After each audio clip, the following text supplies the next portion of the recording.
close enough? No. All right, we got 5 seconds, guys. All right, let's go ahead and begin with the Pledge of Allegiance. I pledge allegiance to the flag of the United States of America and to the republic for which it stands, one nation, under God, indivisible, with liberty and justice for all.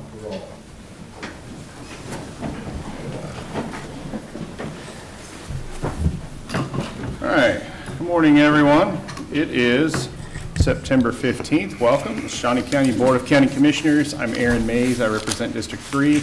On my right is Commissioner Kevin Cook. He represents District 1. District 2. On my left is Commissioner Bill Rippon, representing District 1.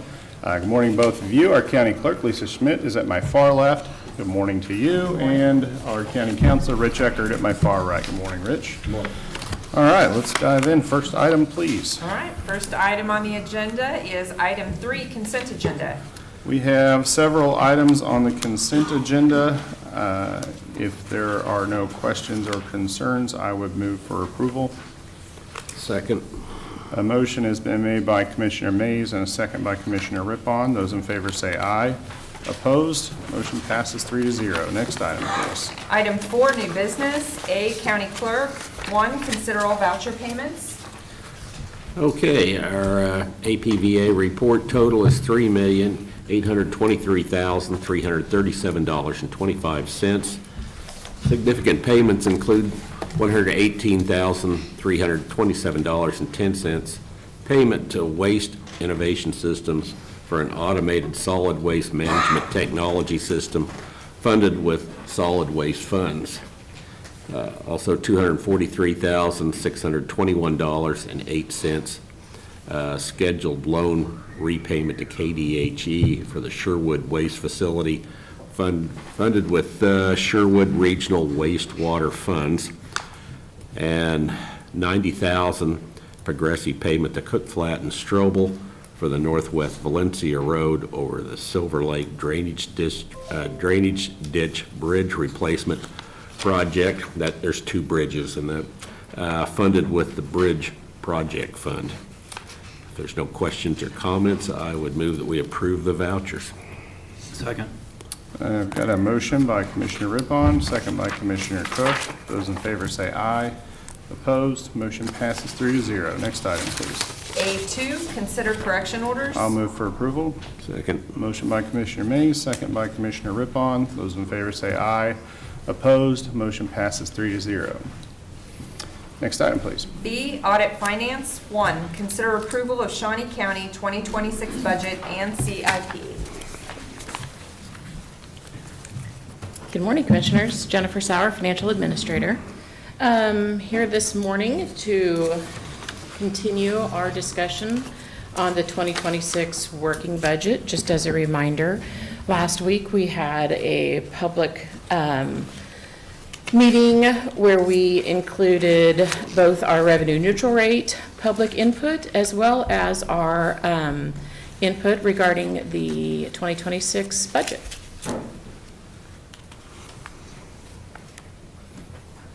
Okay. So, any questions or comments for Jennifer? Mr. Chairman, I have, if we're going to be getting into budget discussion, I have some suggestions. Okay. Let's hear them. Okay. At this time, I would move that we strike $1 million from the sheriff's budget. Okay. Is there any? We're going through budget cuts. The public has been very voiceful in that they want to see the mill levy decrease, and they believe our taxes are too high. And all of the feedback I've gotten from the community and from the public says we need to make cuts. So I made a motion, and is there a second?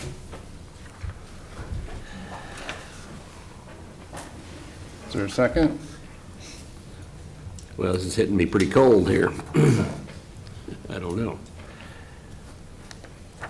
I don't know that I'm ready to second that just yet. Yeah. Okay. So motion dies for lack of a second. Mr. Chairman, I would make a motion that we reduce the district attorney's budget by $400,000. Okay, got a motion, is there a second?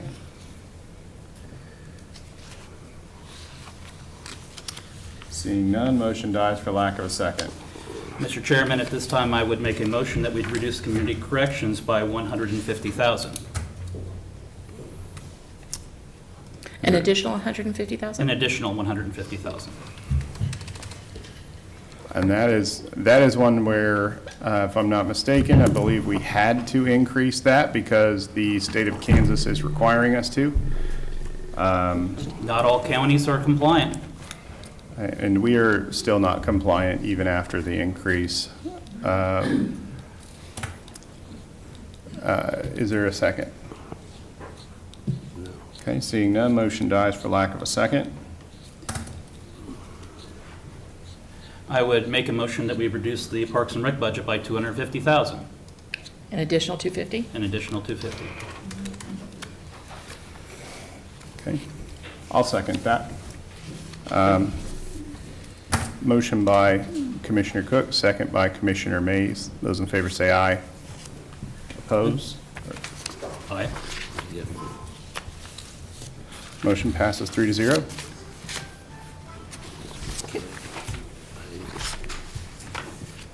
Any others? Those were my initial thoughts and cuts, and that would have brought us to a mill levy that would have been the same as last year. What is our deadline on finalizing the budget? Pretty much immediately. I mean, we are This is it? I think we might have one more meeting, but we are pretty much out of time at this point. Yes, we have one more. September the 22nd would be the next possible time to discuss it. And then it is due to the clerk's office by October 1st. So we do need a little bit of time in our office to actually put together the documents for the state. After we get done with yours, we have to convert it into the state format and then present it to the clerk's office. Okay. Some of these are pretty drastic cuts you're proposing.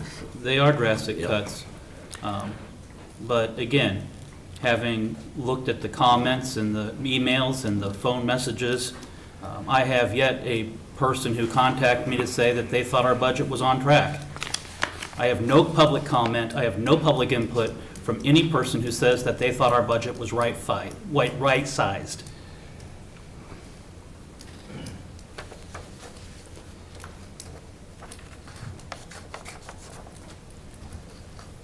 Okay. We do have a couple people signed up to speak on this. So if you guys are all right, let's go ahead and hear from them. The first person is Brian Froman. I assume you put general budget for your agenda item on here, so I assume is this an appropriate time? Correct. Okay, yeah. Same as what we're already talking about, sir. Okay, so come on up, yep. And then there's one other person signed up on here, but I can't read it. So it looks like it starts with a J maybe, so that'll be the next one. Thank you, gentlemen, for the opportunity to speak today. Greatly appreciate your time, and I will not try to take up too much of your time as a result. However, I may need these, I don't know, as I get older, around your age, sir. Many people have said that, again, Brian Froman, 3rd District, sorry about that, and said when making his public speech that wants to start with a little bit of a joke, kind of, it's Monday morning, nobody wants to really be here, all that good happiness. So, Forrest Gump dies and has to stand at the pearly gates because St. Peter tells him that they've heard a lot about him, but because it's getting really crowded up here, from now on they're going to start with an entrance exam. St. Peter goes on to inform Forrest it's only 3 questions. Forrest agrees because his mama always told him that life is like a final exam. It's always hard. St. Peter begins to ask 3 questions. Number 1, what are the 2 days of the week that start with the letter T? Number 2, how many seconds are in a year? And 3, what is God's first name? Well, Forrest looks right at Peter and says, the first one's easy, today and tomorrow. St. Peter just looks at him a little bewildered and says, that's not the answer I was looking for, but it'll do. Forrest says the second answer is 12. St. Peter looks at him and says, how'd you come at that? He goes, January 2nd, February 2nd, March 2nd. St. Peter cuts him off and says, okay, you made your point. And the last question, Forrest says, God's first name is Andy. St. Peter looks at him and completely bewildered this time and says, how'd you come at that? He goes, well, we sung about it in church. And he walks with me, and he talks with me, and he calls me my own. Now, I say all this just as kind of a funny little thing, and at that point, St. Peter opens the gates and says, run, Forrest, run! But I say all that because I believe that we often can get too laser focused in whatever we're focusing on. And that we can also get too bogged down in the weeds trying to do whatever it is that we're trying to do that's directly in front of us, not seeing at times the bigger picture, you know, the tree and the forest analogy. But the thing I've learned from that I truly believe in, because Commissioner Cook, you said it really well last week about the Vallejo mental health organization as currently being built. Is that correct, sir? Mm-hmm. And I believe that that's a really good thing. The only thing that kind of stuck with me was the backlog. My question is, why is there such a backlog? And I say that because my time in the military, it was one of these things where for 8-9 hours a day, I had to do something with my soldiers' time. Now, I don't know what that looks like as far as over there at the jail or anything like that, because that's what it's for, correct me if I'm wrong. And my thing I look at is, well, if we're all stuck in these four walls for 20 hours a day, how's our mental health capacity going to be? You know, I don't know what program there needs to be or what we already can implement to make that happen better for these inmates and stuff like that. And forgive me for not knowing that. As somebody that brings a problem, you're all supposed to have the solution for it. And being very novice in this, I don't have one. I wish I did. I just don't. You know, talking to a lot of different people and getting ideas, well, that's one thing. But actually applying it, I'm not sure how that works. I don't know if there's time I need to block off with each of you to maybe come with ideas or whatever that is. I have no idea. I'm open to suggestions and anything else that can help move along the county into a better, more efficiency, but forgive me for not having that solution for you. Okay.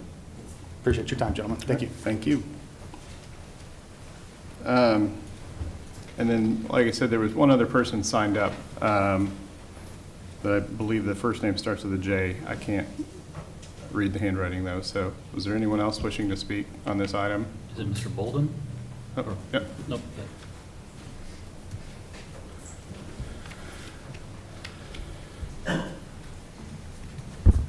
Hello, Jack Halcutt. I live on 600 Northwest Valencia Road, District 1. Good morning, Commissioners. Thank you again for all your work on the budget. I spoke last week discouraging the increase of the mill levy, particularly on the argument that we continue to not be competitive with surrounding counties, and just wanted to reiterate that point I think should still stand, and even though I know it's very hard to continue to work on reducing line items that have already been requested to be reduced, we should still try to do that. Otherwise, we're going to continue to lose residents off the edges that choose to move to surrounding counties and even take advantage of some of our county services. So just a couple of thoughts that might be suggestions, might be a little bit late in the game for this budget, but one, Commissioner Cook recommended without a supporting reason to just cut the budget for corrections, for Parks and Rec, and there was one other that I'm missing, the DA. Those seem like very important services to me. One department I think I might be bold to say, but I think has failed us for the last decade, is health. So if we're going to put something on the table to cut $250,000 and get closer to that steady mill levy. Would just like to propose the 3.6 million currently allocated to health department. Maybe 5 or 10% from there would be possible. Further, I guess the last point that I would make is that the county consider potentially some charges to non-property tax payers and non-residents that are using services. I'd hate to charge admission to something like parks or something like that, but if we're struggling to get our mill rate to a competitive point, that might be something that we want to consider, charging admission to non-residents for some of our county services. That's all I have to say. Thank you. Okay, thank you. Anyone else wishing to speak?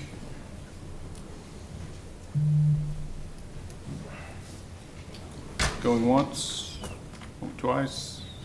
Okay.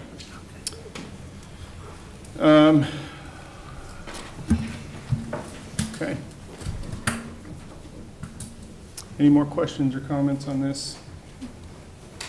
I did have a question. Jennifer, Vallejo had initially come in with a request for us. Mm-hmm. Then after their initial hearing, they came back with a greater request. Do you Yes. remember what that initial ask was for? Andrea, do you have that amount, the original one asked for Vallejo? Sorry, I want to say it was 210,000, but I don't know that I have that in front of me. Just a second.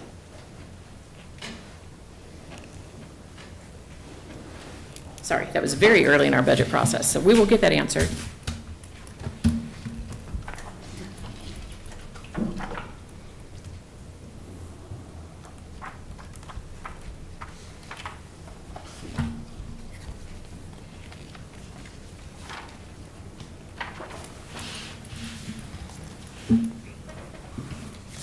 I know their request was in two parts. Part of their request is for continuing mental health services, and then the additional part of their request was for one-time costs due to the consolidation with Family Service and Guidance Center.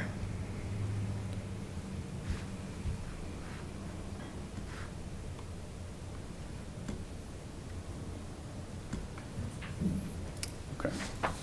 Sorry, we're still pulling that up. Thank you, Andrea.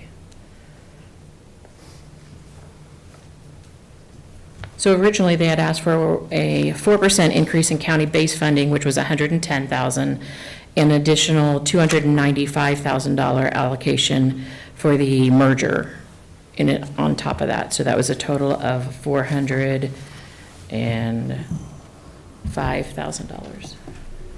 Let me make sure my math is right. So that would have made their, so last year they received 2.75 million. So you're saying that would be their, 3,155,000 would be if they got what they asked for originally. So $15,000 less than where they currently stand. That's not much change. no, it's not a huge change, but I mean, it's a pretty significant change over what they received last year from us. And then if you go back 2 years, it's even more substantial. Yes.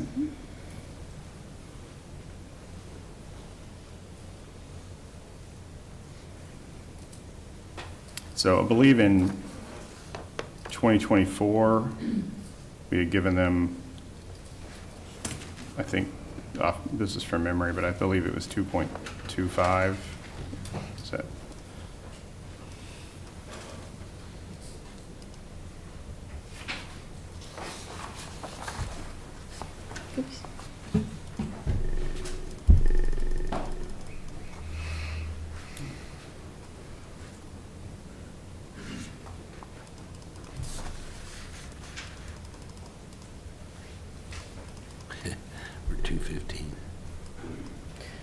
I have made this spreadsheet so angry it doesn't want to do anything.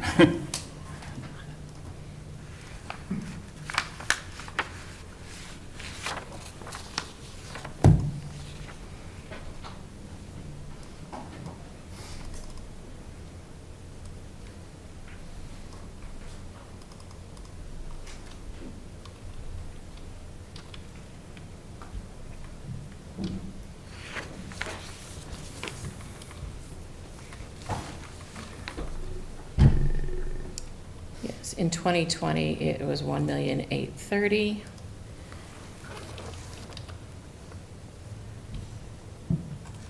And this thing is not going to change at all.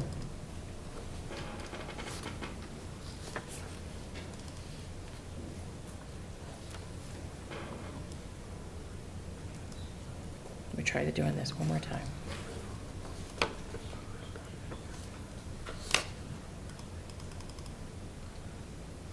It is not going to allow me to look, I'm sorry.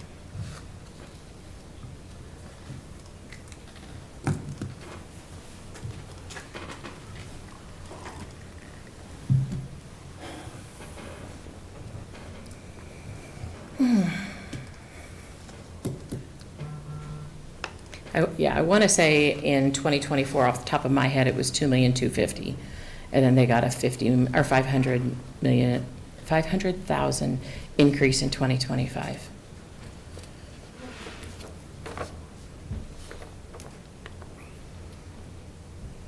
Okay. So I'm considering a motion to lower their request to $3 million, which would still be a $250,000 increase from last year. Before I make that motion, though, I'd like to find out what you guys have any serious heartburn with that. Mr. Chairman. Commissioner Cook? Jennifer, can you please tell us how much money is being held from the opioid settlement? I believe that money is currently about $1.2 million. Ms. Commissioner Mays, I would approve your motion if we designate all opioid settlement money to go to Vallejo for the treatment of opioid addiction. I want to put those funds to good use, but I don't know that just giving it to an organization carte blanche is the right approach. I feel like we need to have a little bit better conversation about what to do with those funds. I agree. I don't want them sitting idle for much longer. We still have some that we're expecting to receive, so we don't know exactly the scope of it, but I'd like to see those funds go towards long-lasting, meaningful programs and not a one-time plug to a budget hole. I want to see it make a difference in a different way. Commissioner Mays, frankly, my concern is with the $1.3 million cut from the Vallejo budget by the federal government, with additional decrease in funding from the state, with additional decrease from the state, from the county, what we're looking at is a higher rate of mental health crisis, which will then directly reflect in a higher cost of law enforcement with crime, which will directly reflect with a higher rate of incarceration, housing our mental health wards, which then translates to the courts and finally the prisons. So if we can address it on the front end, that saves the county money. And while I agree all of that is true, there were significant cuts to their budget from the federal government, from the state government. Even at the suggestion that I had just made of $3 million, we're still raising their budget by $250,000. And also, Jennifer just said that $290,000 of their budget request was to pay for their to help pay for their merger costs. Ultimately, which is not going to increase the burden on law enforcement. The merger of the Family Service and Guidance Center and the Vallejo into one entity ultimately, I think, will save the taxpayers money in that we're not going to have duplication of services, but there is quite a bit of work that goes into a merger of two entities such as that. I was just going to let you guys know that number that I said off the top of my head actually was correct. So Vallejo was at $2 million for 21, 22, and 23's budget. In 24, it increased to $2,250,000, and in 25, it increased to $2,750,000. Okay. Yeah, Commissioner Rapon? That opioid money, what kind of strings are attached to that money? Can we use it for, like, our health department? Or does it have to be something related to drugs and rehabilitation? Yeah, there's a lot of strings to that money. It's been a source of a lot of writing by the AG's office. We have several directives that we have to adhere to. So there are certain strings, and if there was an allotment such as what Commissioner Cook just said, there would be more work to be done to make sure that Vallejo would spend that money the right way.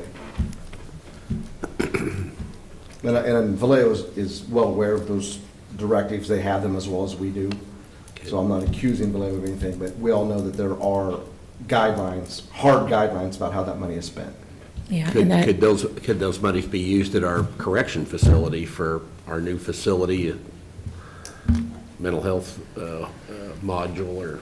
I don't know that we could use it for the infrastructure, but it could certainly be used for some of the treatments. Okay. the projections on that money, just so you know, the MFAF projections expect us to continue to receive that money until 2038. So there is a total of $2.4 million that's expected to come in, but it is drawn out over an additional 13 years from now before we get all that money in. This is going to be a long payback to us for these settlements. Commissioner Mays?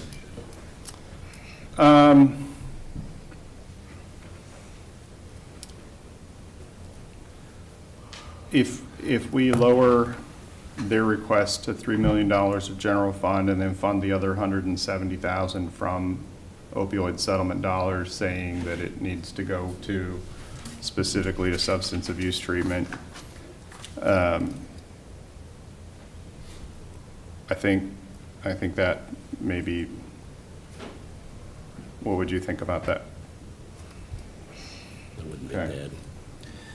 But it has to have specific oversight from the county to make sure that it is compliant. It's not just a blank check given to Vallejo.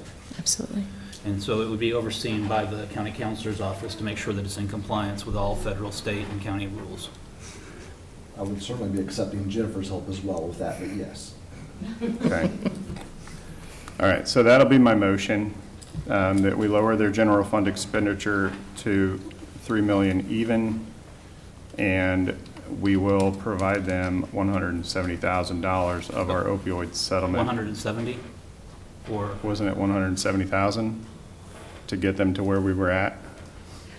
I mean, You're trying to get them back to where they were at, or? well, to the approved amount that we had was $3,170,000. So I would say that we'd make that $170,000 come from the opioid settlement dollars to be allocated towards Which would leave them with a $3 million for 2026. $3 million from the general fund, yes. Okay. So that's my motion. I'll second that, but I would also add that I would like to see us not leave our opioid settlement fund idle for much longer. This is money that needs to be out in the community addressing opioid addiction. Okay, maybe that's a future work session. I think so. So let's plan on that. I'm not going to make a date right now. We'll have I'm to sure look Community at the Corrections has some ideas. Yeah, so, okay, so we have a motion by Commissioner Mays and a second by Commissioner Cook. Those in favor say aye. Opposed? Motion passes 3-0.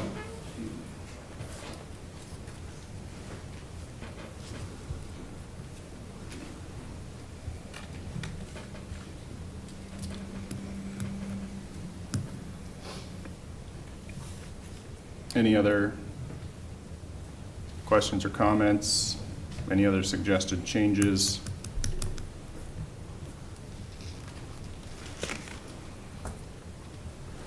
Where are we at right now? That brings us to an estimated mill levy of 49.085. Oh, I see it there. up at the top, yeah.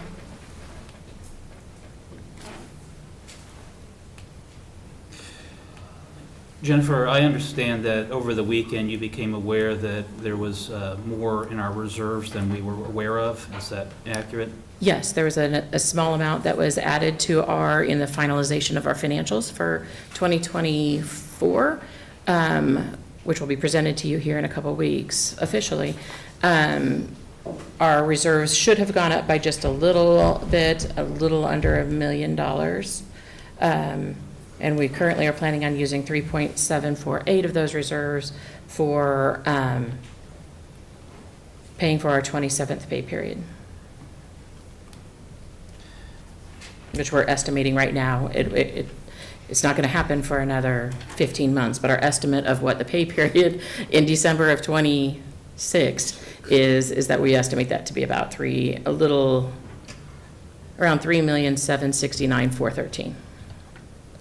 So the reserves that we originally had planned what we originally had was going to be almost exactly the right amount to fund that 27th pay period for us. So it's my understanding also that there was a hope, at least, that those funds would be set aside into a fund to help pay for our election equipment that we have to buy. Yeah, we have a looming purchase of $3 million, I believe it's $44,000 that will be needed in the next year to upgrade our election equipment.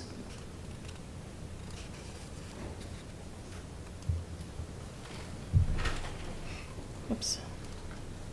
Hang on. This is not going to where, nothing's moving more like I want it to today. There we go. Yeah, $3,044,000. That the proposed funding for that is also going to be coming from our reserves.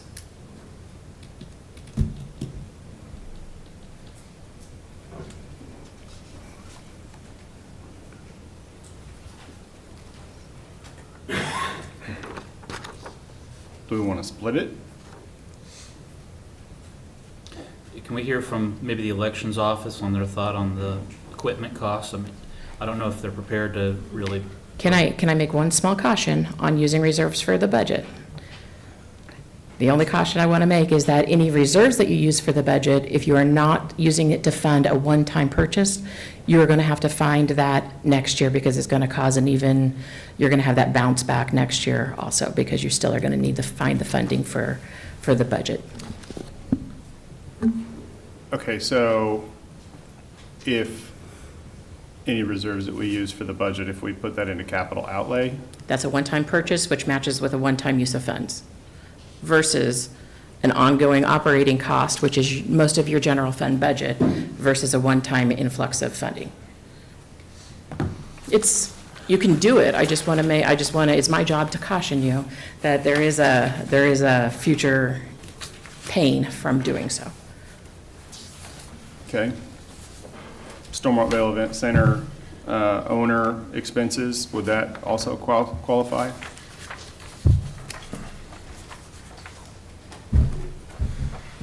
Which I believe is $150,000, if I'm not mistaken. Yes, those are one-time costs. That's a transfer into their capital outlay fund for one-time capital outlay purchases throughout the year. You also had a request of $350,000 from Parks and Recreation for deferred maintenance cost on existing parks. We funded it to $287. Some of those reserves could bring that up to that $350 to again address our existing parks. Okay, you're looking at cap outlay? I'm just, Yes. if you were to, the suggestion was if you were to move it to capital outlay from some of those, that money that found money, you could, for instance, take a deferred maintenance, such as Parks and Recreation, which would be a one-time cost to fill that request. Correct? And so that's what you're talking about as the example of, Yes. rather than having it just go to the general mill levy, which would then create a bigger hole, in 2026 Yes. to address 2027's budget. Yeah, so as an example of what I'm referring to, last year, about $300,000 was used in our cap outlay to fund some of our projects. So that is why our cap outlay line looks like it has an increase of 14% this year. It actually is the exact same amount of capital outlay that we had last year. However, some of it was funded with reserves last year, and this year we are looking at having lost those reserve usage, so it appears as though it's a 14% increase to our budget. If that makes sense. So that line of our budget's a primary example of how it affects your future budgets.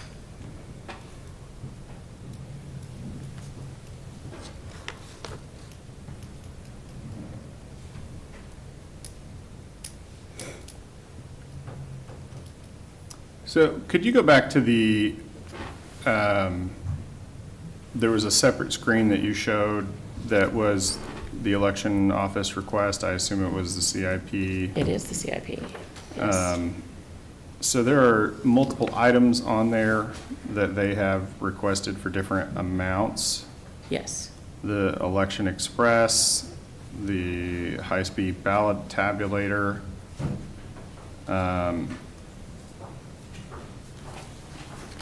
Should we make it so it's Is- easier to see what they are? Those 4 items. The election express poll book replacements, the high-speed ballot tabulator, the express vote replacements, and a different type of ballot tabulator. Jake, you want to come on up?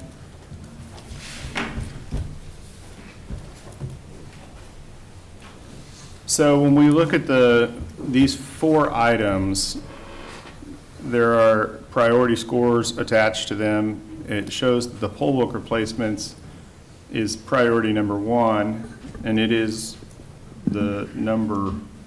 it's one of the lower priced items on here. I guess what my question would be is, do these all have to happen at once? Or if we were to make an allocation to do the poll book replacement with some of those excess funds, is that something you could do now and then do the others in a year or the year after? Commissioner, the short answer is no, and the reason being is because when you buy a system like that, it all needs to work together, and there's the possibility that when this comes through, we may not stay with the same vendor that we're using now. So if you have some items from one vendor, other equipment from another vendor, there's no guarantee that they're going to work well together. Another thing I will bring up is on the poll books, the commission had approved a project fund at the end of last year, and so out of that approximately $354,000 we had in there for poll books, there was already $150,000 setting aside from additional funds that we had from our 2024 budget to go towards that. We were trying, this is a conversation we've had with you gentlemen for several years, knowing that this was coming, and so we tried to plan accordingly as well by any savings that we've realized to be able to put towards that to try to decrease that amount overall. Yeah, well, I don't think any of us are surprised by it. I mean, we've known about it for a while. If they all have to be purchased at once, why are they 4 separate items and not just one item for $3 million for election office equipment refresh? The reason with that is to break it down so that you would have a better idea of where the money was going for and for what. I mean, that's the short answer, is because by then it provides you with more information and more detail than just asking for a lump sum. Transparency. Obviously, technology is changing very rapidly right now with AI. Is there any possibility that these get more expensive or cheaper as a result? My crystal ball is a little bit cloudy when it When was comes the to last time that. you guys looked at pricing on any of this stuff, though? I mean, This summer. okay. Yes, this was due on June the 2nd, and we had looked at pricing in May of this year. Okay. And so that is the latest and greatest numbers that we had, and we do that periodically a couple times a year, trying to see what prices are doing. And we've also had meetings with other vendors, so we're trying to see what's the best equipment out there, what's going to comply with any federal requirements that are coming down, which we know that is currently a ever-changing situation right now. And so we're trying to look at many different vendors to see who can provide the best product for the best price that we feel confident that we can get the best benefit out of going forward. Because the plan is to be able to use this equipment for the next 10 or 11 or 12 years potentially going forward. So we want to make sure that we're getting the best thing we can get for the money. Okay. Any other questions for Jake? No. Good, thank you. Thank you.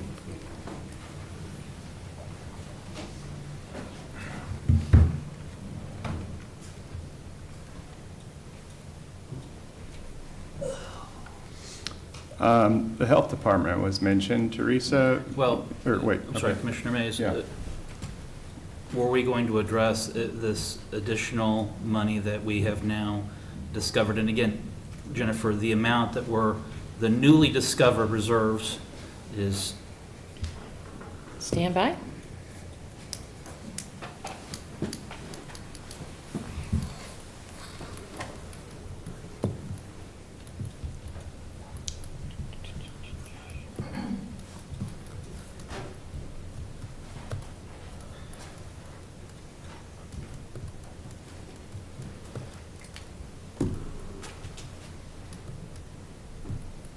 Sorry, there's a few pages to our financials, so.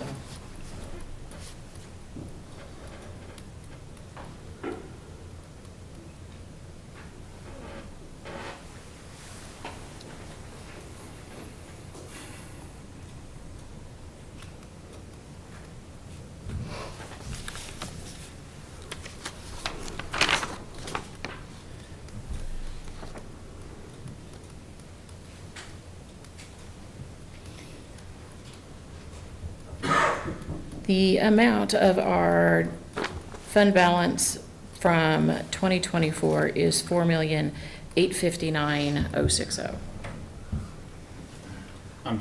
Just a second. 4,859,060 would be, so there is just a touch over $1 million. okay. A secondary question, if I may, Mr. Chairman. Mm-hmm. Can you tell us how much we are above our reserve limit from our resolution, taking into account the use of some of our reserves to pay for the 27th pay period? I cannot today, but I can get that for you. If we were to give you a recess of 5-10 minutes, is that something that your office would be able to calculate?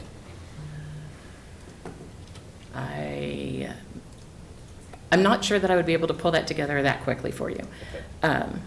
When we talk about the use of reserves, your caution from a financial standpoint is to not use reserves to lower the mill levy or to offset expenses for a department, because it would set up a bigger problem in the next year, in that those are monies that were a one-time allocation, and next year you're going to have to make up whatever increases have occurred in addition to that money that was made up from the prior year. Yeah, and I just want to clarify, I'm not telling you not to do it, I'm just telling you if you do, next year, the budget, when we bring the budget forward, it's going to appear that you're trying to make up an even larger gap. So you're kicking the can down the road. A common question that is asked is, if you have money that's above your reserves, Yeah, why aren't you just issuing a refund check to all the taxpayers? It's their money. well, that's essentially what you're doing whenever you're lowering the mill levy. Okay. And I can tell you, at this point, we currently, I do know that we are sitting right at our 20 to 25% window for our reserves. We haven't risen above the 25%. We have some reserved funds, or yes, reservations from our reserves, such as the $500,000 for the airport authority money. All of those things have to be stripped off of the amount of our reserves because there are other promises that have been made and obligations that we have to. So again, from a financial standpoint, as our audit finance director, it would be if you have money that is, again, I call it found money. Yes. This $1 million, from a financial perspective, you would prefer that the county allocate that towards one-time expenditures which were anticipated, but using that as a funding source for those. Yes. Such as elections equipment, or I see the gentleman from the Topeka Tennis Association. I know they've spoken to all of us about how the courts need resurfacing at costs over. Those are a one-time expenditure that are within the Parks and Recreation budget. And so those would be things where you would say, I would prefer that if you use this money, use it for one-time expenditures which are planned but necessary. Yes, that is actually in your reserve policy, in the county's reserve policy. All right, thank you. I don't have anything else, Mr. Chairman. So, going back, if we were to split this, the Vallejo merger expense that we were told about would be a one-time expense as well, right? $250,000 or whatever that was. It was 295 is what they had asked for, and so depending on what you want to say, because you had said 170,000 needed to be used for opioid services, they had asked for an increase of 110 from their services line. So I just don't, it depends on how you want to view what you are allocating to Vallejo. And I am sure that they're going to ask exactly what direction your $3 million is directed, because they've asked me that preliminarily already.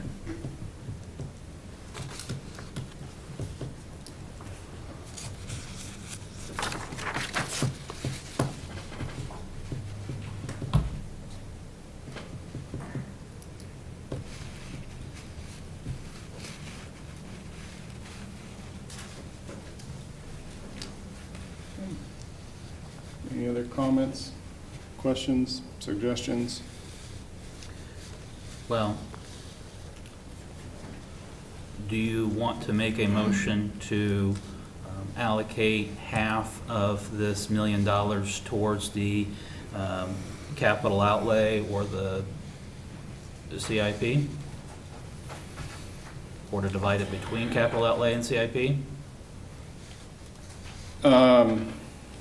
Capital outlay, just to clarify, it's one and the same. That's right. Yeah, Yes. they're the same It's thing, so- capital outlay is a funding source for our CIP. I meant to say small projects versus capital outlay. Gotcha.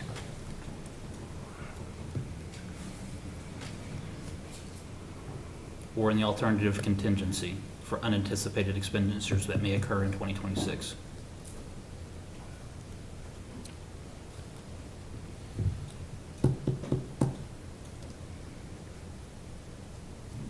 Well, the short answer is probably, I'm just in my head trying to figure out exactly how would be the best way to do that.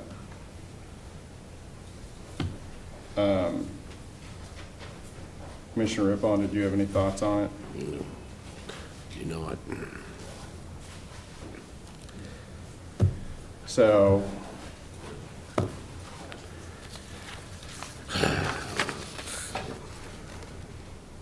I do want to make sure that we set aside some of that, and I don't know that I want to call it found money, so much as maybe unaccounted It's money just at our, this it's just point. I mean, it is, it's reserves from last year. So Yeah. it's just, we had originally stated, as we were doing preliminary financials, that we thought we would be about 3.7 million. Once we got finished with all of our financials, that number actually turned out to be 4,859,000. So it's not found money, it's just finalization of our financials. I stand corrected. so I do want to make sure that we set some of that aside towards those election expenses, because that's going to blindside us next year or the year after. Not blindside us, because obviously we're aware of it, but it is going to be a large expense that comes that if we're not prepared for it, we're going to end up having to bond it. And it would be against the advice of audit finance to bond election equipment in that it won't last 20 years, which is generally our threshold for bonded equipment. Right. Right. I think Have I learned my lesson, Jennifer? Yes, that's I exactly. would say technology in general is not a wise use of bonded funds. Correct. So, I mean, the lifespan of computer equipment is rarely 20 years. No, or not computer equipment you want to Then use. We also have that extra pay period. It's gonna hit us. That's true. It's That gonna extra hit pay us. period is a one-time expenditure that we won't have again for another 11 years, which is great news. Yes. Unfortunately, we have it right now, so. Correct. But that would be a one-time. Yeah. Yeah, unfortunately, it got, the timing of it was exactly at the same time that our interest rates are dropping and everything else that's reducing our revenues, so. Jennifer, what, do you have an estimate on what that might, I know. it'd Of have what, to the be- 27th pay period? That's Yeah. the 3.769. Yes. That's 3.7? Yep. Okay. E.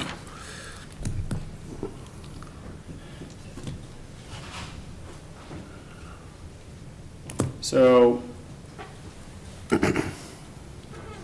I'll go ahead and just make a motion. If you could scroll up just a little bit.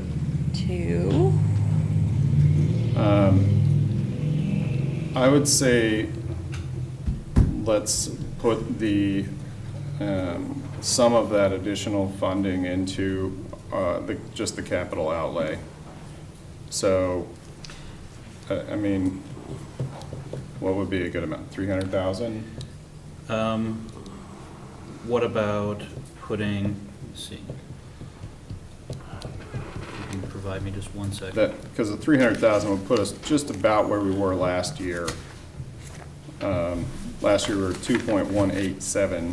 This would be 2.2 from general fund.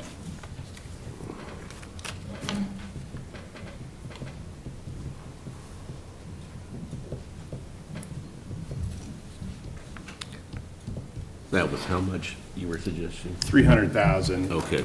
Commissioner Mays? yes. If we were to put $715,000 into capital outlay from this finalized reserves amount, you would be able to pay for the Election Express poll book replacement of $354,000.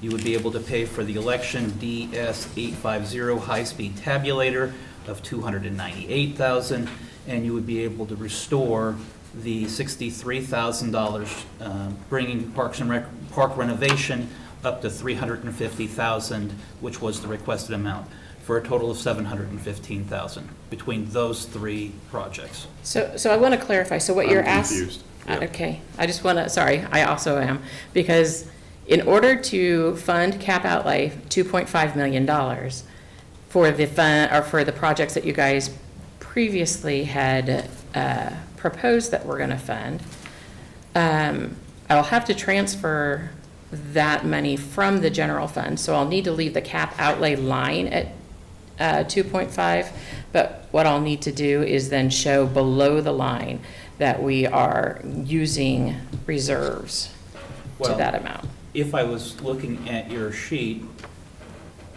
again, I know we're getting ahead of ourselves a little bit. I know, that's, But if you went to your 2026 capital outlay, yeah. new debt, for, if you scroll up, your Election Express poll book replacement, you Yes. had proposed reserves. Yes, you guys proposed using reserves back in August when we discussed this. And so this is fulfilling that request. Correct. And so that's all I'm asking to do. Okay, yeah. Is just to fulfill what we had discussed, but weren't sure that we had those reserves. Now we know we have those reserves. Yes.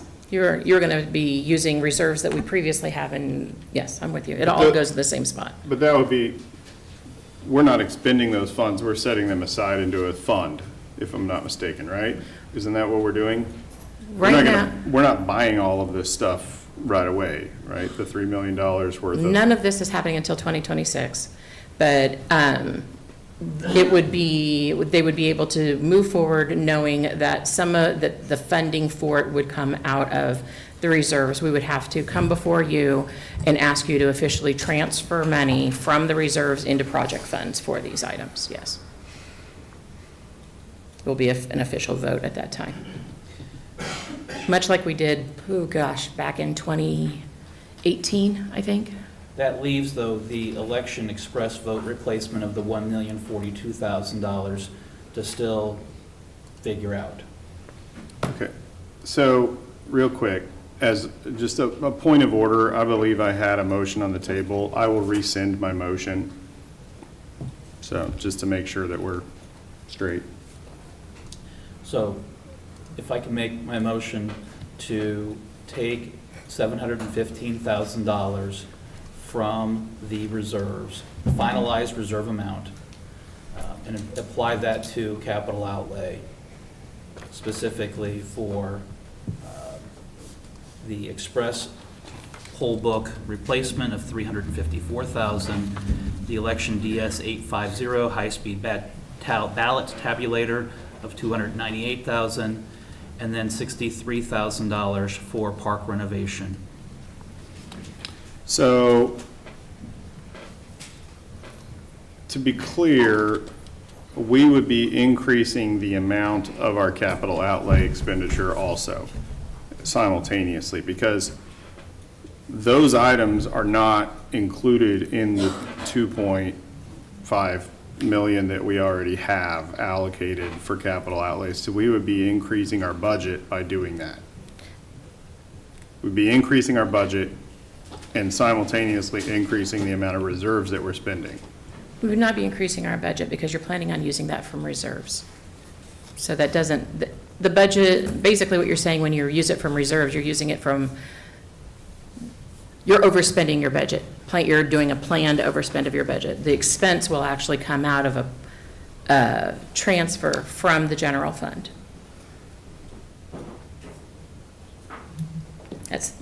It will show on your financial statements that it's a transfer from the general fund. It doesn't touch this year's budget at all,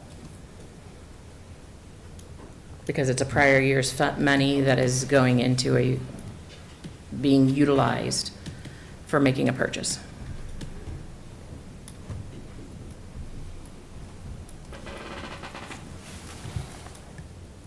And that's what I was clarifying. This $2.5 million is actually a transfer from the general fund into our capital outlay fund. That is what that cap outlay is. So that 2.5 million gets transferred into the capital outlay fund, which we then historically use this funding for that. But if you'd like to use additional reserves to fund this 2.5, then that is how this $2.1 million happened in 2025. So not confusing. Okay, so could you repeat your motion? Because Sure. I'm still not sure that I'm 100% on board with it. My motion is to take $715,000 from the 2025 finalized reserve amount. to apply- 2024 reserve? 2024 reserve amount to then be applied to the election express poll book replacement for $354,000. Yes. Where I think we're getting confused is I don't know that this has any effect on the 2025 budget at all, Correct. because you're moving it from reserves into, and you're going to fund future purchases. Correct. So I'm removing a couple of things from our capital outlay, but two are expenditures for elections equipment. One is to pull the Parks and Recreation up to the requested amount of $350,000 so that they can address deferred maintenance.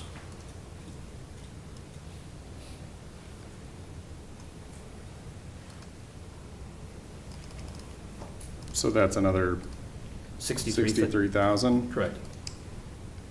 Coming out of reserves. From that finalized amount. And I know that we're throwing a lot around and it can get confusing. We are at the hour mark, Mr. Chairman. Okay. If we were to take a 5-minute recess and maybe allow you to, Yeah. Commissioner Rippon, to talk with Jennifer and make sure you guys understand what I'm motioning, I would have no problem with us taking a 5-minute recess. Okay, well, let's do that. I don't know if I'm going to call it an official recess, but let's stand at ease until 10:05.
It is 10:05, and we are back in business.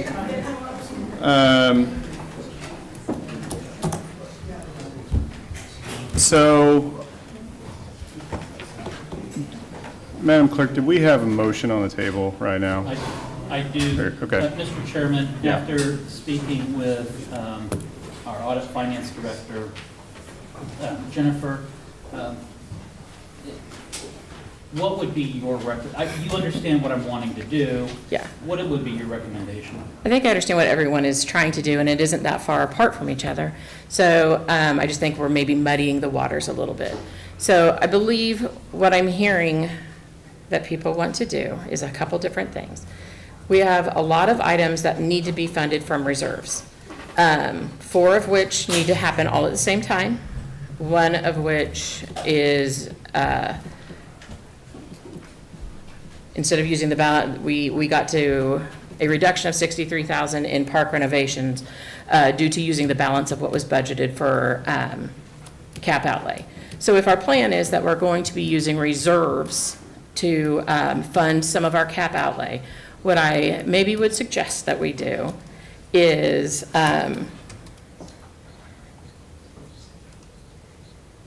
go back to our main budget, knowing we're going to transfer, we wanted to transfer $250,000 into our cap outlay fund. But it sounds like we want to hold about $700,000 or about $250,000 for elections equipment. But the other request that I'm hearing that people want to do is they want to reduce the amount that we actually spend on cap outlay this year and fund some of that from our reserves. So if I kind of combine everything that I've heard so far, that was a $300,000 use of reserves against cap outlay, plus an increase of our cap outlay to make Parks and Rec whole for their park renovations that they had planned for 2026. And so I would say down here, we would just show a use of reserves of $367,000. So Jennifer, all of that being said, Mr. Chairman, if I can withdraw my motion. Okay. Jennifer, if I was to make a motion that just asked to transfer $63,000 from reserves to capital outlay for parks renovation, leaving the rest of the reserves for a discussion at a later point. I think what we wouldn't ask for a transfer, what we would say is that you want to use $63,000 of reserves for an addition to, we'll get to that next piece later whenever we talk about our cap outlay project. But for the budget purposes, you guys are wanting to set aside $363,000 of reserves to be used towards this budget. $63,000, and that would be my motion. Just 63 or 363? 63, because 63 would take the, if approved, for the park renovation, would bring them back to the $350,000 they had requested. So that would be my motion, to transfer $63,000 from reserves to capital outlay. So wouldn't we need to add that project or the remainder of that to our capital outlay budget if that's the case? Well, we would have a secondary discussion for capital outlay.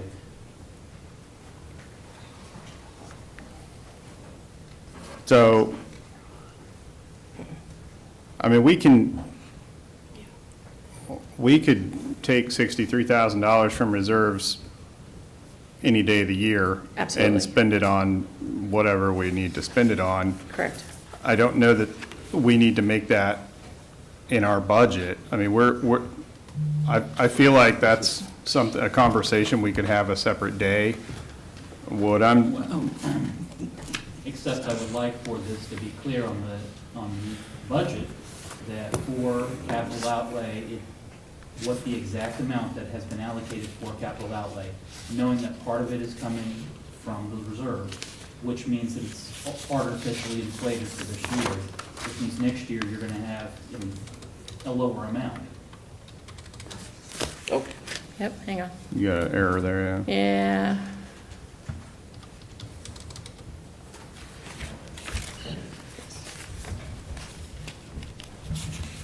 not cool.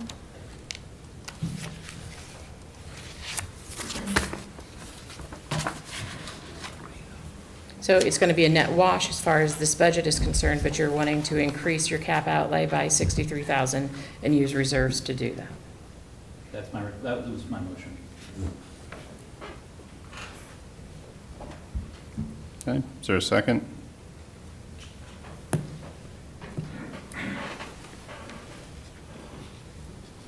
Seeing none, motion dies for lack of a second.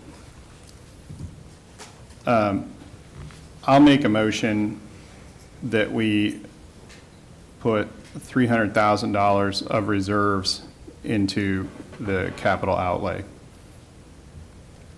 Second. Okay, so that, we have a motion by Commissioner Mays, a second by Commissioner Cook. Those in favor say aye. Opposed? Motion passes 3-0.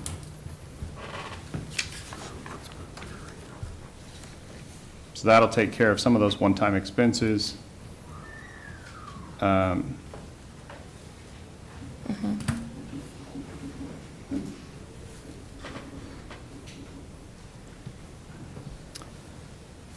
And then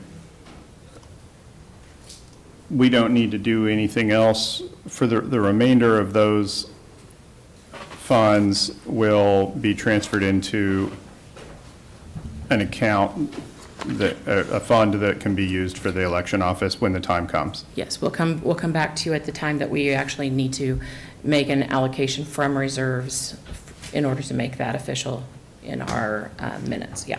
Okay, so, I mean, it seems perhaps we're overcomplicating things just a little bit.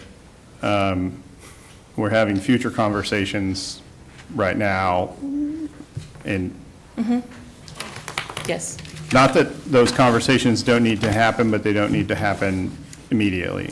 correct. They aren't necessarily going to have an effect on the 2026 budget.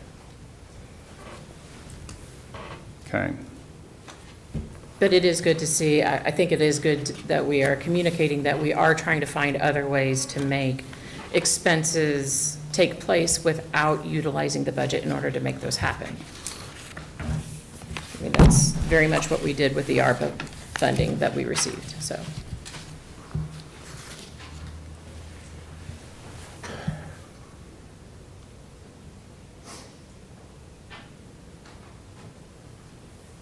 So as it exists right now, your estimated mill levy would be 48.959. So I'm looking at just, and this is off of memory, but, so we've got, what we've done today, 250,000 additional from Parks and Rec, Yes, 170,000 from the Vallejo, yes, and 300,000 from capital outlay, from reserves. from reserves. Those are the three major changes that we've made today. So we've essentially removed another $730,000 from our general fund. Yes, from our budget for '26, yes. Commissioner Mays? Yeah. But you didn't make a motion to reduce capital outlay Correct. by the 300,000, so you haven't actually reduced by 700,000. You added money to capital outlay, so, From reserves, right. which, when we get to the capital outlay discussion, that 300,000 may be allocated to other projects, so we haven't officially, the only thing we've reduced is the 250 and the 170. And said that we are going to use $300,000 of reserves in setting this budget. Right. But Yep. we could spend $300,000 in capital outlay when we get to that discussion, which would be a net zero gain. If we spend if we spend $2.8 million in cap outlay, yes. What I'm saying is that we have reduced the amount of money that we will be collecting from taxpayers by $730,000. Not necessarily reducing all of these expenditures, we're changing the funding source for a few things, but I disagree. If you cut $300,000 from capital outlay, that's a true statement. No, that's cutting that would be cutting spending. I'm So, changing the funding sources is what we're doing today. but you are not removing 300,000 from the current capital outlay budget. You added 300,000 to the capital outlay budget. No, I think what we're No. doing is we are reducing, so we're leaving the transfer to cap outlay at 2.5 million, but we are reducing 300,000 from the general fund budget. Right, we're supplanting that with Well, funding from a yeah, different source and not collecting Sorry, additional funds. supplanting always makes me nervous, but yeah, we are utilizing existing funding instead of new funding. That was not the motion that I understood us to make. And Mr. Chairman, as a point of parliamentary procedure, or Mr. Eckert, that was not the motion I believe that we were making. As the motion was made, I believe that Mr. Mays, Commissioner Mays, was adding 300,000 to capital outlay from reserves. So I would like to withdraw my second. Well, Ask for recall. you'd have to do a motion to Yeah, it's a reconsider. motion to reconsider. At this time, I would make a motion to reconsider. Okay. I'll second your motion to reconsider. So we have a motion by Commissioner Cook, a second by Commissioner Mays. Those in favor say aye. Opposed? The motion passes 3-0. So we are reconsidering the previous motion.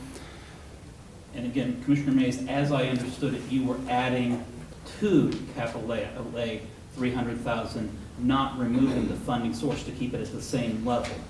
So I will not be in favor of that motion. So you would have been in favor of increasing our capital outlay to $2.8 million? I believe there Or- are things that are in capital outlay that are necessary expenditures that we will need to address, such as deferred maintenance for our parks and for the elections equipment, which we've discussed. So, okay, I don't necessarily share that view. I believe we had our capital outlay discussion a while back. We had voted on the currently approved items. We I don't- have not voted on the Or- capital outlay items yet. We had a discussion about We them, but had they've never a been voted robust on. discussion. Correct.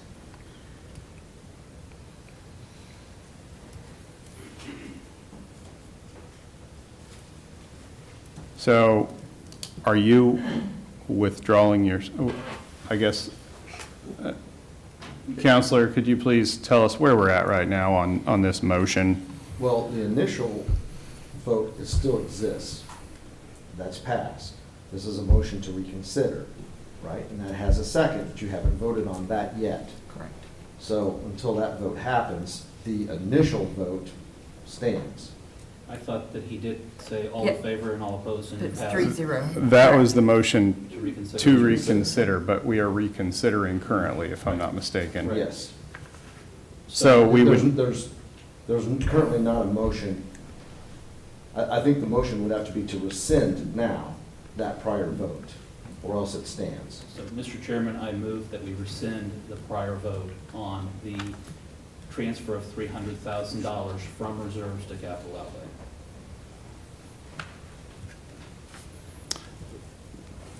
Commissioner Rippon? So what's going to be the difference then? We're just back to square one on that. It just removes I'll my, second and okay. his motion so we can get on with it. Okay, so we have a motion by Commissioner Cook to rescind the vote on, to basically remove the $300,000 of reserves from the capital outlay. Second by Commissioner Rippon. Those in favor say aye. Opposed? I'm opposed. The motion passes 2-1. So that has been taken out. And Now, Commissioner Mays, Yeah. that being said, Commissioner Rippon, if we were to use reserves to increase capital outlay, that's something that I would be in favor of. So moving it from our original amount that's allocated with it, or that we've discussed but not approved in capital outlay to a higher amount, using that higher amount to come from reserves, that's something that I would be in favor of. so if I may, last year, our capital outlay was 2.187. So essentially, I'll just round it up and say $2.2 million. This year, we have approved or Discuss. we have proposed 2.5 million. So it is an increase of $300,000 from last year. What I am proposing is that we fund that additional increase to our capital outlay from reserves and not through collections. So in essence, I mean, that is sort of what we're doing already if my motion were to have stayed on. So I think that moving from 2.2 million to 2.8 million is a pretty significant jump in 1 year. I don't know that I would necessarily support that additional funding increase. So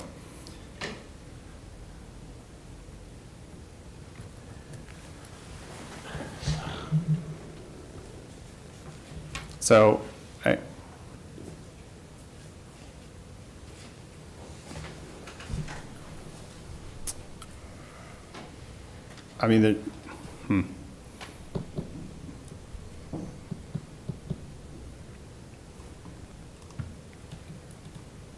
Jennifer, is there a benefit of going one way or the other in your eyes? The benefit, or the difference would be, if you use the $300,000 from reserves, staying with the $2.5 million worth of cap outlay projects that you had previously proposed funding this in '26, that would be a reduction of the budget. If you use the full amount out of the mill levy, that is an increase in the mill levy. It's going to be a very small change. It would be a difference of 0.1 mil.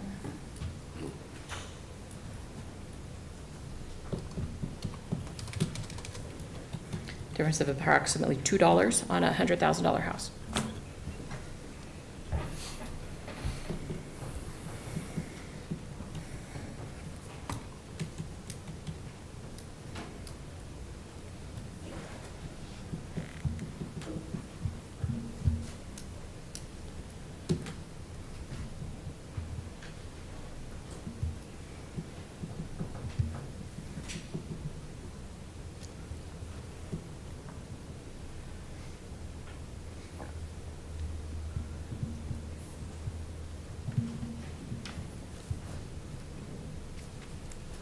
okay. Well, so I still feel that that is the right approach. However, I don't want to make the exact same motion again.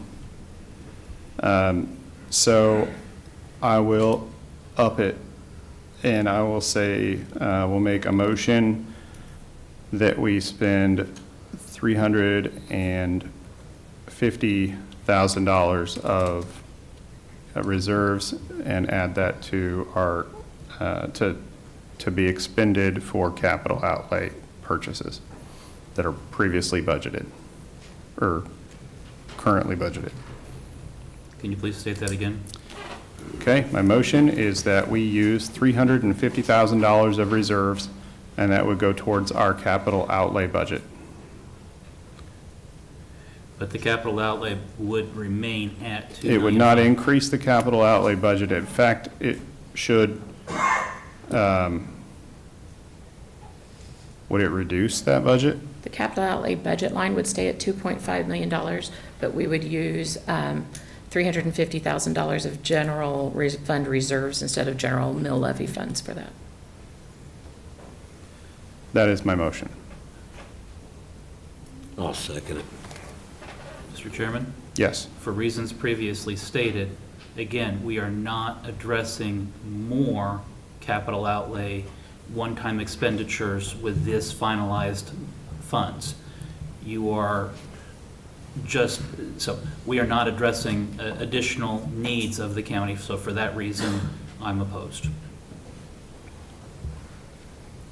Okay.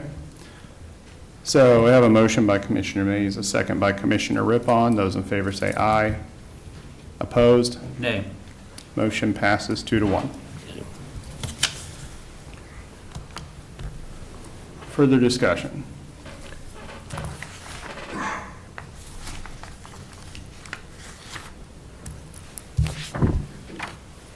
Any further discussion?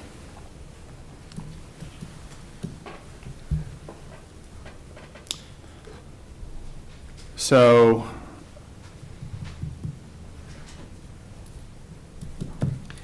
we, Mr. Chairman, I would move that we close discussion today and we hold a final vote for the 2026 budget on Monday, the 22nd? 22nd.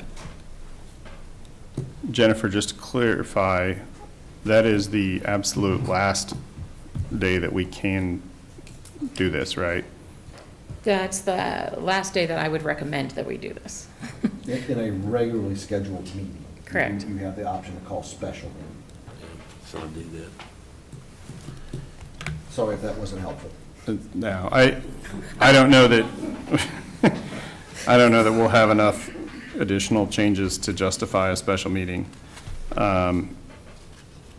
Commissioner Rippon, did you have an opinion on that, whether continuing a discussion Monday, or do you feel like we're in a place to vote now, or did you have thoughts on it? Just in light of Commissioner Cook's recommendations earlier today, I just need probably a little time to look at that and talk to some department heads. So. Okay, fair enough. So the motion, if I'm not mistaken, is to cease discussions today and make final adjustments and vote on Monday. On the 2026 budget. Yes, for the 2026 budget. I will second that. So we have a motion by Commissioner Cook, second by Commissioner Mays. Those in favor say aye. Opposed? Motion passes 3-0. We'll close these budget discussions for today and take it up again 1 week. May I ask you one question, please? Sure. Do you want to discuss and vote on the 2026 capital outlay budget for our capital outlay plan? Or do you want to leave that also open until Monday? I feel like we've had some of those discussions already today. I don't know that we need to add any more. I feel like, Leave it as it stands right now and without being approved? yeah. Okay, very good. Thank you. Okay. All right, next item, please. Item C, Information Technology. 1, consider approval of contract C 341-2025 for the renewal of hardware maintenance for 2 high-speed scanners and the renewal of software maintenance with Imaging Office Systems Incorporated. Good morning, Commissioners. Mark Price, Information Technology.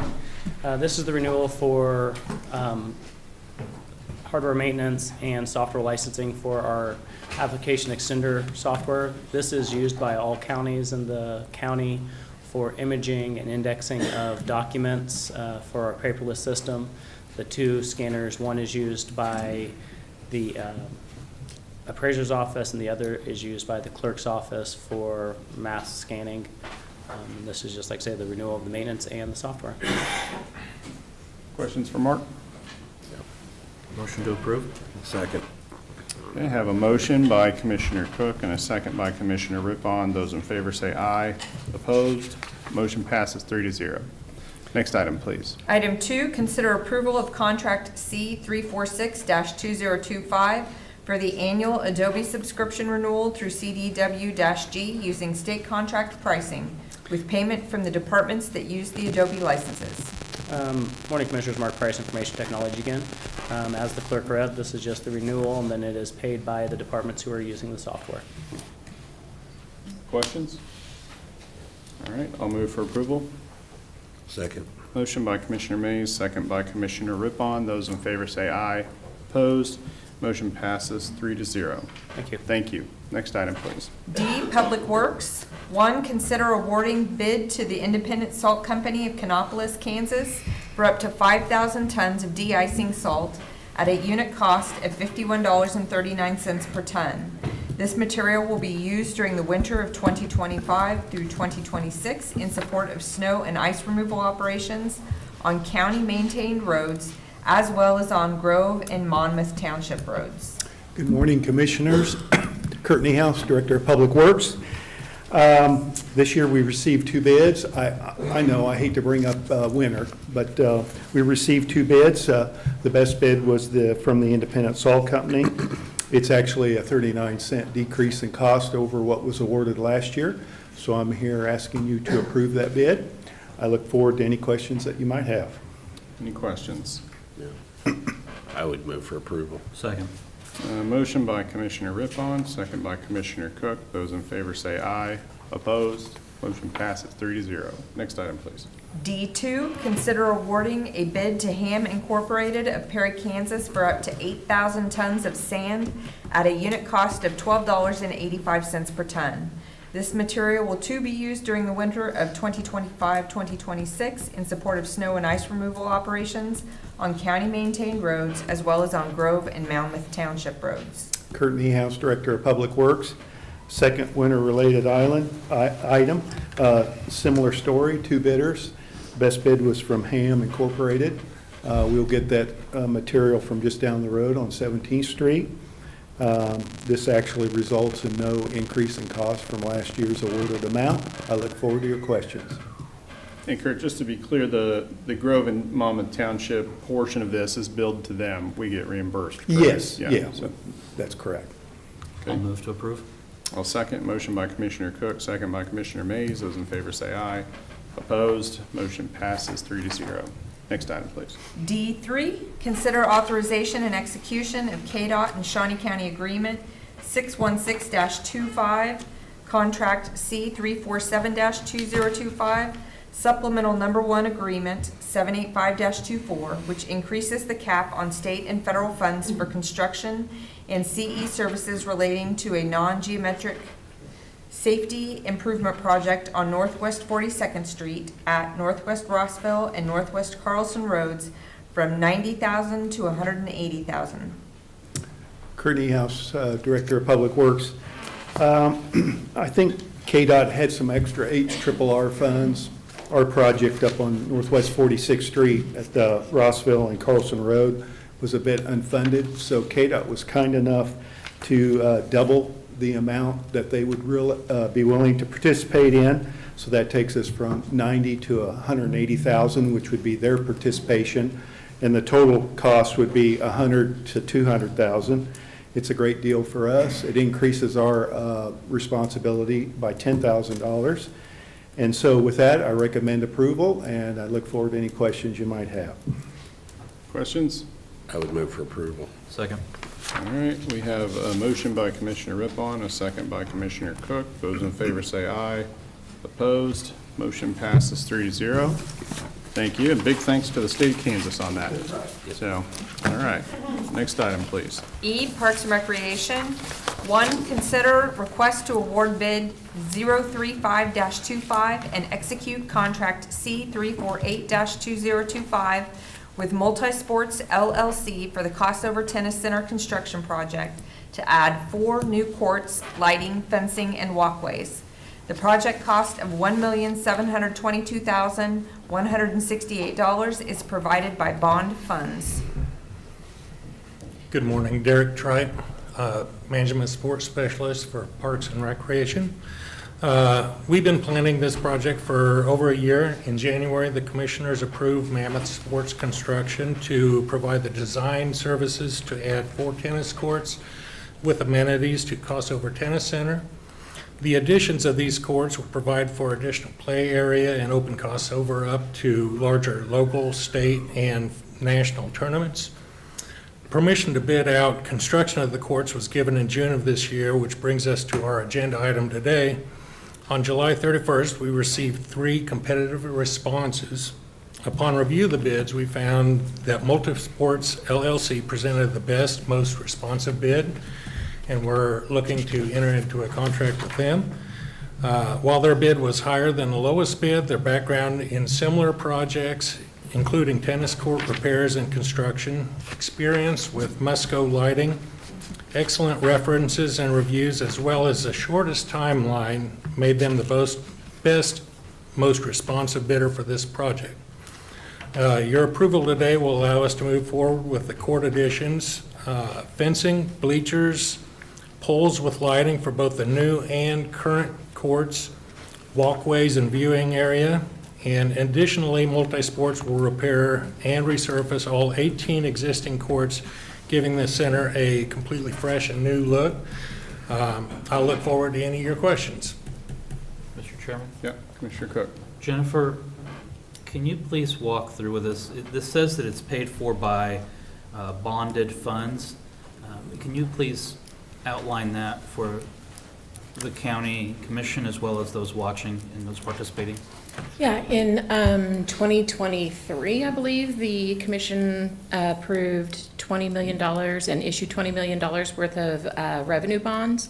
Those were to be used with $10 million to go towards the Parks and Rec and $10 million for the mental health facility. The $10 million for Parks and Rec currently, I believe, $9 million of that has been used, a little over $9 million, which leaves, I believe, about $800,000 left of the actual bonded funds. During the last 2 years, we have been earning interest on some of that money. And so half of that interest would also need to be used for the same projects. And so there would be, we're estimating, another $750 in interest funds at this point. So that would leave 1.5 million-ish for the, that has not been assigned to a project yet in Parks and Rec. Okay, but not 1.7 million. Not quite the full 1.7. It could be 1.7 depending on where we end up. We have a possible reserve or interest liability that we need to keep our eye on to make sure that we have the funds for that. So it's one of those issues where we have an arbitrage amount that we may, an arbitrage rebate based on the interest that we have earned. And so depending on where that final number falls, which we will not know for another 2 years, there may be an additional $350,000 that can be split both ways. Okay, well, but where a department has indicated that their entire project is going to be funded from bonded funds, and I think that you've told us I might have that, I have some concern.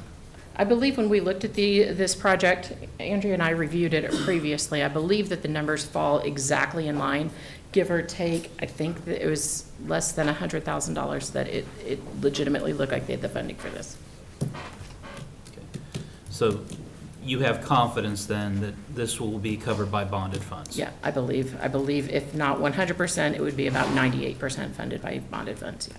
And so this builds out the 4 courts and completely resurfaces all of the existing courts? Yes. And changes their light? Yes, that's correct. Okay.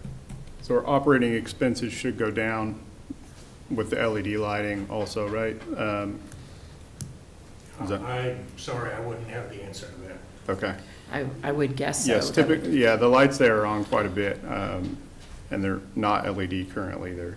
So I would imagine this would save us a little bit on our operating expenses as well. Jennifer, do you have concerns about having used bonded funds to pay for the lighting at the courts? Since their lifetime will probably not be 20 years. No, I don't have any concerns. This is a construction of the facilities, and those would all be legitimate uses of the bonded funds. All right. The Musco lighting will be on an agenda item probably next week. And I do not know, I don't have the knowledge to what funding is going to be used to take care of the lighting. However, this does include the installation of all the lighting. Okay. Okay.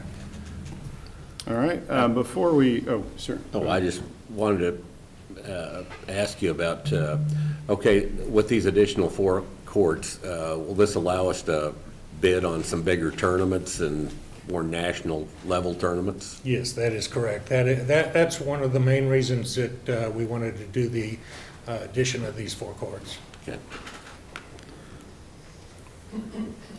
Okay, before we go on, we do have a couple of people signed up to speak on this. We've got Greg and Kathy Lutz signed up. and then also Mark Nordstrom. So,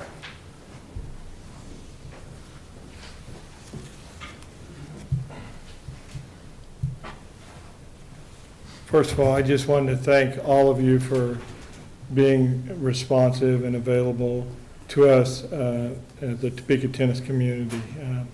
Whatever the vote is, we understand, but you guys have been incredibly supportive to us and to our organization. I want to say thank you for that. By the approval of these courts are going to allow us to bring in players from all over the nation. We now have regional tournaments where we're bringing in players, and I'd like to hand out a schedule of just our fall tournaments. And the ones highlighted are the events that are bringing in people from all over the country. And some of them are high school events that are bringing in schools from out of state or out of town. But all these people are coming in and eating in our restaurants and staying in hotels, and et cetera. And that's just the fall events. You can see how busy Crossover is. I challenge you to find a tennis court in this town anywhere in a high school or anywhere else between 3 o'clock and 6 o'clock any day of the week, and get a court at Crossover on the weekends. Tennis has exploded in Shawnee County and Topeka, and if you look at the high schools, the numbers are way up in participation, and your approval on this will not only help the high schools, but it's going to help us bring in not only national players, but international players. Washburn has a tournament in a couple of weeks that will have players from all over the world playing in it. So people are now coming in Topeka that never came in before, and we're excited about the future of Crossover Tennis Center. And I just wanted to, and as far as the lights, we've been told, we met with Musco. Musco said the lighting bill should decrease dramatically because of the difference between LED and what we have. Mark? Good morning, Mark Nordstrom, immediate past president of the Topeka Tennis Association. I would just like to echo Greg's, who's now the current president, his comments, and again, thank each and every one of the commissioners taking time to meet with us on numerous occasions as we work through this project over the last 3 years. It's going to really put Topeka on the map in terms of the premier tennis facility in the state of Kansas, and it will bring a ton of tournaments, and we have an administrative partner in Racket and Paddle who has great relationships with the USTA, the United States Tennis Association, to make those tournaments happen. And we're already on their list, and they're looking forward to us hosting those tournaments. As we met with you commissioners, one thing really stuck with me, and it was a comment about in your job how rarely people actually stand in front of you and say thank you. And I just want to make sure that should you pass this today, a sincere thank you from the tennis community in Topeka and Shawnee County to each and every one of you. Thank you so much. appreciate that. Okay. All right. I guess I'll make a motion that we award the bid. I'll second. Motion by Commissioner Mays, second by Commissioner Rippon. Those in favor say aye. Aye, but please note for the public, this is being paid for, again, bonded money, which will be paid out through debt, so. Not new bonds, though. Not new bonds, existing These are bonds. already previously issued bonds. Okay, those opposed? Motion passes 3-0. Thank you. Next item, please. F, Department of Corrections. 1, request approval to issue an RFP for repair and replacement of perimeter doors at the detention centers to be funded with approved fiscal year 2025 capital improvement dollars. Good morning, Commissioners. Brian Cole, Shawnee County Department of Corrections. This is just a request for approval to begin setting up specification and issue an RFP. That was approved as a CIP program or a purchase with the 2025. This is approximately to replace or repair 20 perimeter doors on the adult and juvenile detention center.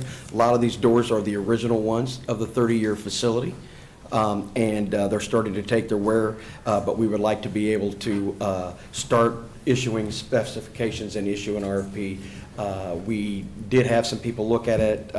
What was set aside was $77,000 of CIP for that. I'd stand for any questions you may have. Questions? No. I would move for approval. Second. We got a motion by Commissioner Rippon, a second by Commissioner Cook. Those in favor say aye. Opposed? Motion passes 3-0. Thank you. Thank you. Next item, please. Public comment, do we have anything? I think we've worked through just about anything. Is there anyone else wishing to speak today? James, what was on Okay. this? Okay, come on up. And, okay, so we got a couple people. Yep, just state your name when you get up there, please.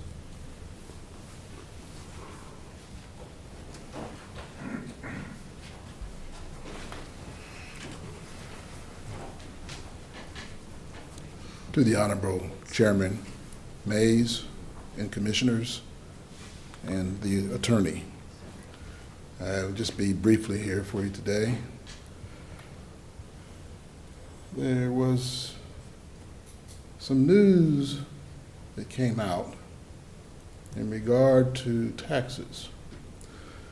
Now, I don't know if any of you all know, but I had ran for the city of mayor because I had the interests of the taxpayers in mind. Now, and correct me if I'm wrong, but it appeared that there were taxes that had been owed that the attorney Eckert is suing the gentleman for in the amount of $7 million that had not been paid to the tax revenues that's been collected.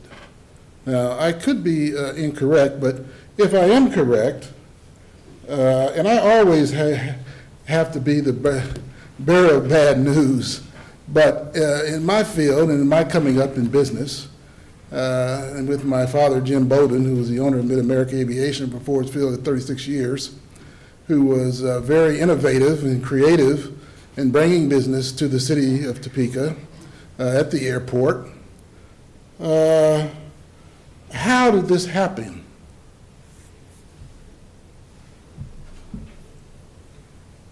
How did this happen?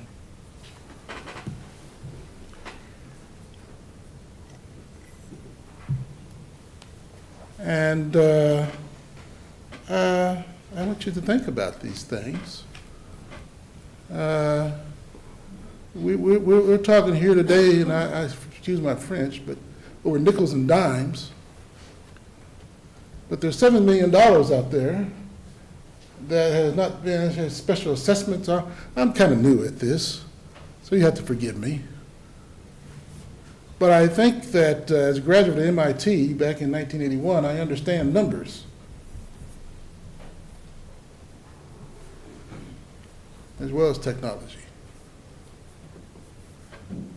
And, you know, my classmates have said, go to California, James. I should listen to them.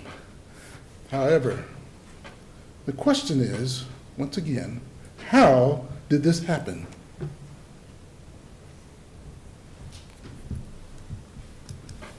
Thank you very much. Thank you. Sir. Good morning. I'm Myron Linewetter. I live at 15935 Northwest 70th Street, outside Rossville, in District 1. And I'm speaking this morning about the project that was addressed on Northwest 42nd Street at Rossville Road or Carlson Road.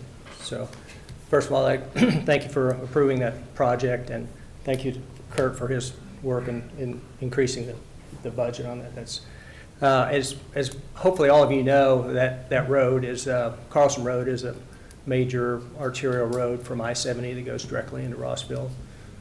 Tremendously trafficked area.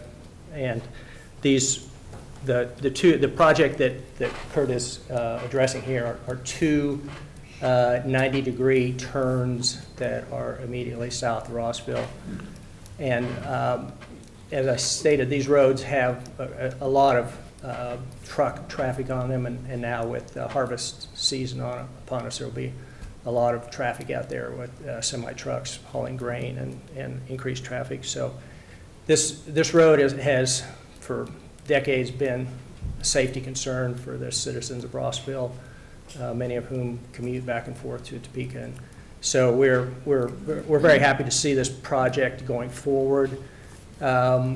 My specific request today would be that the communication between the Shawnee County Public Works Department and the City of Rossville be improved, or that there be some channel established where there would be some type of public input or just simply information of exactly what's going to happen with this project.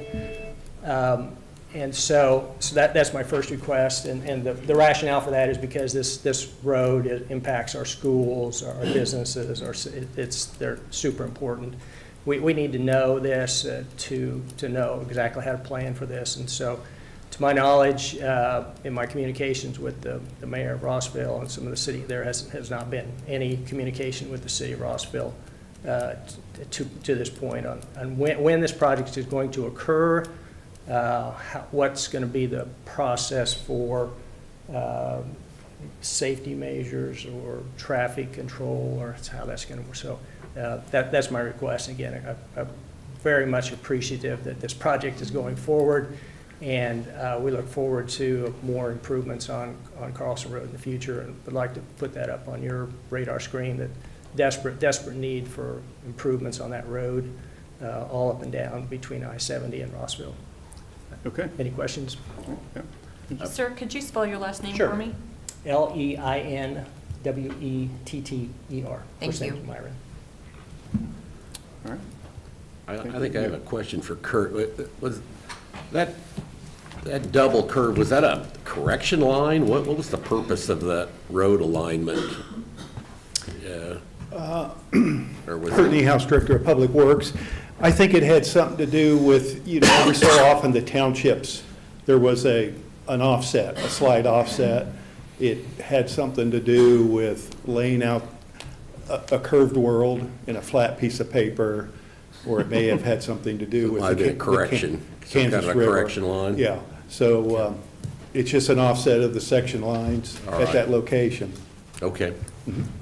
And to answer the question, this will be let by KDOT in January of next year. Do you know what the preliminary plan is? Are they going to just try to mellow out those two curves? Or are they going to eliminate them, or? No, there'll be no geometric changes to the curves. These will be safety improvements that utilize the existing geometrics. Okay. If that makes sense to you. Yes. Yep. Okay. That's all I have signed up for public comment today. If there's no other members of the public wishing to speak, we'll move on to our next item, please. Item 6, Administrative Communications. Any administrative, Amanda?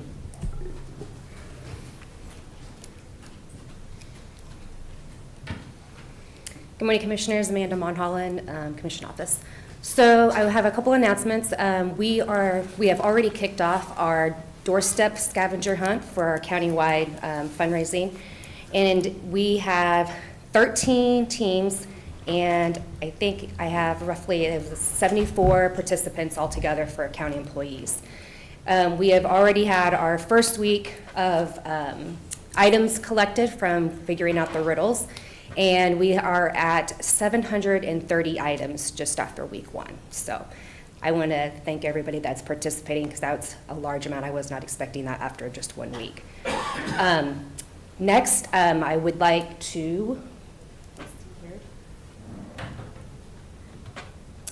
let everyone know that, and a reminder as well, that on Thursday, October 9th, we will have the mobile mammography. In conjunction with that, we are kicking off a campaign for a pink out for the week of October 6th through the 10th. And during that week, on that first Monday, we will ask employees to wear pink that day for photos and hopefully have one here in the commission as well. So for that, I have added some pink attire to the County All apparel fundraiser that's on the intraweb, on our internal intraweb, so you guys can order. I'm putting this out now, and that way, hopefully, you guys can have your apparel before the first week that we kick this off. So that's all I have. Thank you. Thank you. Any other administrative communications today? I think everybody's ready to leave. Commissioner Rippon? Well, yesterday, the Gage Park War Memorial Board hosted a car show at Gage Park. It was very successful, great weather. Everybody had a good time. All right. Commissioner Cook? No, nothing additional. Okay, nothing additional from me, so we'll move on to our next item. Item 7, executive session. We do not have a need for executive session today, so we're adjourned.